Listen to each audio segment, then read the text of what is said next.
سر ایک مزیدار سوال آپ سے میں یہ ذاتی حیثیت میں کرنا چاہ رہا تھا. ایک ریسرچ میں پڑھ رہا تھا روح کے اوپر، تو اس میں ریفرنس یہ دیا گیا تھا کہ سائنس روح کے کانسیپٹ کو نہیں مانتا، وہ جسم کو مانتا ہے. جسم کا ایک پروسیس ہے، وہ چلتا ہے، وہ ختم ہو جاتا ہے، انسان کی مٹی کے اندر چلا جاتا ہے. اسلام ہمیں بتاتا ہے روح کا ایک پراپر کانسیپٹ ہے. تو اسلام میں اس کا کانسیپٹ موجود ہے، سائنس اس کو تسلیم نہیں کرتا. اب ہم جیسے جو اسٹوڈنٹس ہیں وہ کنفیوز ہوتے ہیں، ہماری کنفیوژن ذرا دور کرتے ہیں. دیکھیے یہ بھی بڑا اچھا سوال آپ نے کیا ہے. یہ ہمیشہ ٹسلز کا ذریعہ رہا ہے ہمارے ہاں. ہم ادوار میں دیکھتے ہیں نا، تاریخی ارتقاء کے دور میں جی جب چیزیں منصر شہود پہ آنی شروع ہو گئیں یا چیزوں کے بارے میں ڈسکوریز یا کچھ ہمارے خیالات احساسات آنے شروع ہو گئے، تو اس کے ساتھ ساتھ ہی ہم نے ان کو فزیکل شیپ میں دیکھنا شروع کر دیا. پھر مختلف قسم کے سوالات آنے لگے کہ یہ میٹر اٹ سیلف تو موومنٹ نہیں کر سکتا. میٹر کیا ہے؟ ایک مٹیریل ہے، اویلیبل ہے نا. ہماری سائنس نے اس کو ڈسکوریز کی اس میٹر کی، پھر اس میٹر کو ریفارمیشنز میں لے کے آئے. ریفارمیشنز کے بعد انہوں نے ریسائکلنگ میں اس کو ڈالا. ریسائکلنگ کے بعد پھر ٹرانسفارمیشن، پھر ریفارمیشن میں، اور پھر ریسائکلنگ میں. یہ سارا میٹر اسی طرح چلتا رہا. اس میٹر کے حصے بکھرے کر کے اس میٹر کو کسی اور میٹر کے ساتھ جوڑ کے ایمالگمیٹ کر کے اس میں ایبزارب کر کے کوئی اور میٹر نکال دیا. سائنس یہی کچھ کر رہی ہے نا ابھی تک. اور پھر اس کے نتائج سے انسانوں کو مستفید کیا یا انسانوں کو تباہ کیا، دونوں صورتوں میں اس کے لیے ڈسکوریز کر کے رکھ دی. یہی ہے سائنس کا کام.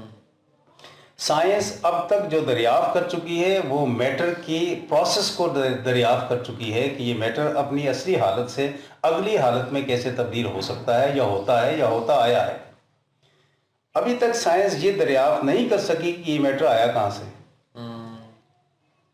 ٹھیک ہے، تو ہم کیا کہیں گے کہ سائنس مکمل ہو چکی ہے. سائنس اس کے بعد ایک میٹر کے اندر جو جان آتی ہے، وجود اس کا بنتا ہے میٹر کے اندر، اس کے بارے میں بھی نہیں جان سکی کہ اس میں وجود کیسے آتا ہے. لیکن یہ شاہد ضرور ہے کہ اس پر یہ پروسیس کیا جائے تو اس وجود سے تبدیل ہو کر دوسرے وجود میں تبدیل ہو جاتا ہے. لیکن یہ نہیں جانتی سائنس کی وجود آتا کہاں سے. پھر سائنس اب تک اس بات سے بالکل نابلد ہے کہ انسان یا کسی اور میٹر کا، مثلا پتھر ہے، جپسیم، کرومیم، یا whatever materials round about اس، ان تمام مٹیریلز کی صورتحال کے بعد اس کے اندر حرکت پذیری دینے والی، جس کو ہم کہتے ہیں نا شعور، یا ایک انسان یا انسانیت یا اس کا وجود یا وجودی اعتبار سے اس کے اندر تمام کی تمام حرکیات وہ کیسے آتی ہیں، اس کے بارے میں بھی نہیں پتا اسے. یہ پتا ہے کہ یہ ہونے کے بعد یہ ہو جاتا ہے. دیکھیں ہم جب بھی بات کریں گے نا اپنی زندگی میں تو دو چیزوں کے بارے میں کریں گے. ایک ذرائع علم کے بارے میں، میرے اور آپ کے ذرائع علم کیا ہیں. نمبر دو استدلال کے بارے میں، یعنی حقیقت کیا ہے، ہمارے علم کی حقیقت کیا ہے، یا ہم نے اپنے اس علم کے ناطے سے کس حقیقت کو پا لیا ہے. مثال کے طور پر ہمارے ہاں علم کے حصول کے 5 ذرائع ہیں جو ساری زندگی ہمارے ہاں ساتھ ساتھ چلتے ہیں، کام کرتے ہیں. جیسے حواس خمسہ کہتے ہیں، یعنی seeing power, listening power, smelling power, and even the taste power. جی taste power and touching power. یہ 5 ذرائع ہیں ہمارے پاس. اب یہ 5 ذرائع میں سائنس نے اپنے طور پر ترقی کر کے ان تمام میٹرز جو مٹیریل کو کام میں لاتے گئے، جو ہمارے کان کی مٹیریل ہیں، آنکھ کے ہیں، اس کے بعد مشام جان کے ہیں، اس کے بعد ذائقہ زبان کے ہیں، اس کے بعد ٹچنگ کے ہیں. ان مٹیریلز کو فائنڈ آؤٹ کر کے ہماری ان صلاحیتوں کو کروڑہا گنا زیادہ بڑھا دیا ہے. یعنی ہمارے ہاں اعلیٰ سماعت ایسے بھی ہیں کہ زمین کی تہ کے نیچے بھی اگر کوئی حرکت ہوتی ہے تو آج کل ہماری سائنس اس کے اوپر وہ جی پی آر وغیرہ لگا کر وہ بتا دیتی ہے کہ سم تھنگ دیئر از، نیچے یہ چیز ہے. یعنی یہ ہماری وہ سماعت کی انہوں نے پروگرس کی، اس میں یہ ڈیولپمنٹ کی، بصارت کی انہوں نے کی کہ ہم بیٹھے ہوئے یہاں پہ کروڑوں سال دور کوئی چیز ہمارے پوری کاسموس میں موجود ہے، تو ہم یہاں بیٹھے ہوئے دوربین سے یا خوربین سے اس کو مشاہدہ کر سکتے ہیں. چھوٹی سے چھوٹی چیز جس کو ہم کہتے ہیں ایٹم، اور اس سے بھی چھوٹی چیزیں، ایٹم کے بھی اگلے جتنے بھی نیوٹران، پروٹان، الیکٹران ہیں، وہ اس سے بھی بڑھ کر ان کو بھی ہم مشاہدہ کر لیتے ہیں. یہ ہماری وہ صلاحیت ہے جو سائنس نے اپنے طور پر میٹر کو ڈیولپ کر کے بنائی. اسی طرح چکھنے کی، اس طرح سونگھنے کی، اسی طرح ٹچ کرنے کی صلاحیتوں کو اس نے اپنے طور پہ بڑھا دیا. یہ کام اس نے کیا سائنس نے. لیکن سائنس اب تک یہ فائنڈ آؤٹ کرنے میں ناکام رہی ہے کہ یہ کون سی وجہ ہے جس کی وجہ سے یہ دور تک دیکھا جا سکتا ہے، ماں سوائے میٹیریل کے۔ اس میٹیریل کے اندر یہ خاصیت آئی کہاں سے، اس کے بارے میں نہیں پتا۔ یہ وہ فائنڈ آؤٹ کر گئے کہ یہ میٹیریل ہے، اس میں یہ خاصیت موجود ہے کہ یہ دور تک دکھانے میں ہمیں کام دے گی، لیکن یہ نہیں فائنڈ آؤٹ کر سکے کہ یہ نہیں، اس میٹیریل کے اندر یہ صلاحیت آئی کہاں سے اور پیدا کیسے ہوتی ہے، کہاں سے لے کر آئے، کون لے کر آئے۔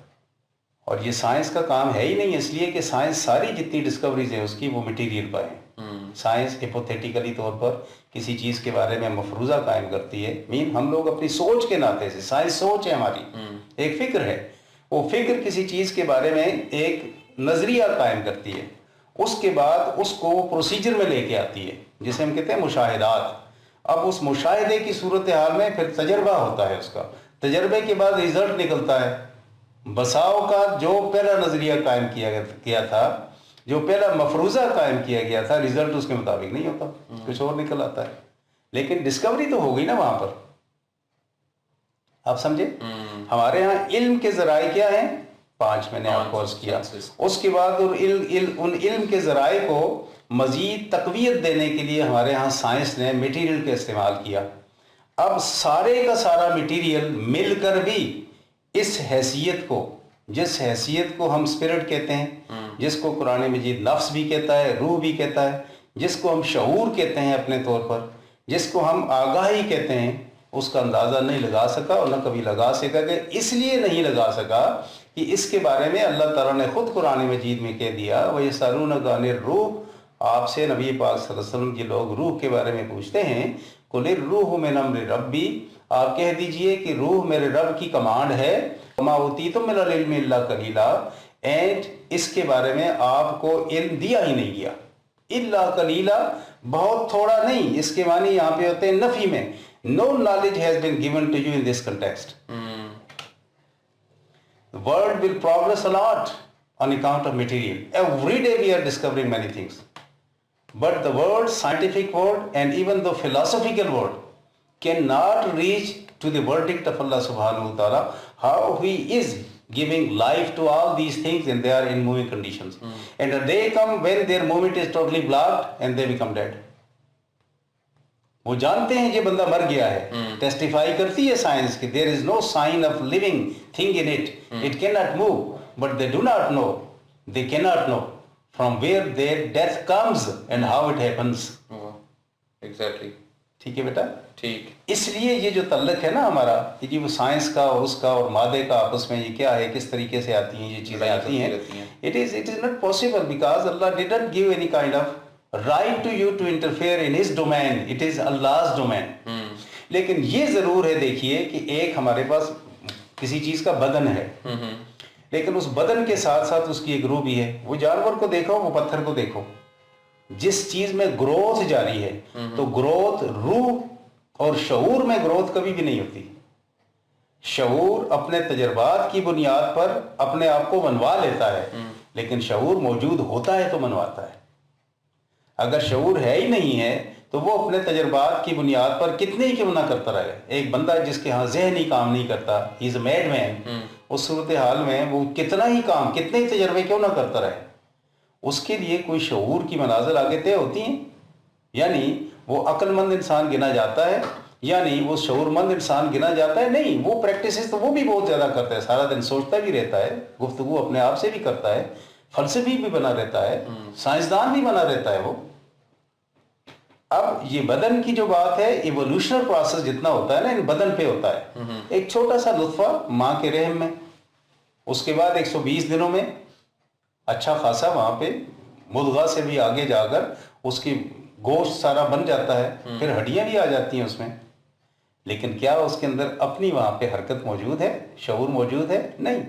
120 دنوں کے بعد اللہ تعالیٰ کے حکم سے فرشتے آ کر اس کے اندر ایک روح پھونکتے ہیں، مین کمانڈ دیتے ہیں اس کو، وہ کمانڈ دیتے ہیں کہ آپ اپنا پروسیجر شروع کرو، پروسیس شروع کرو فنکشن کا۔ وہاں سے وہ ہاتھ پہ ہلانا شروع کرتے ہیں after 120 days in the womb of mother.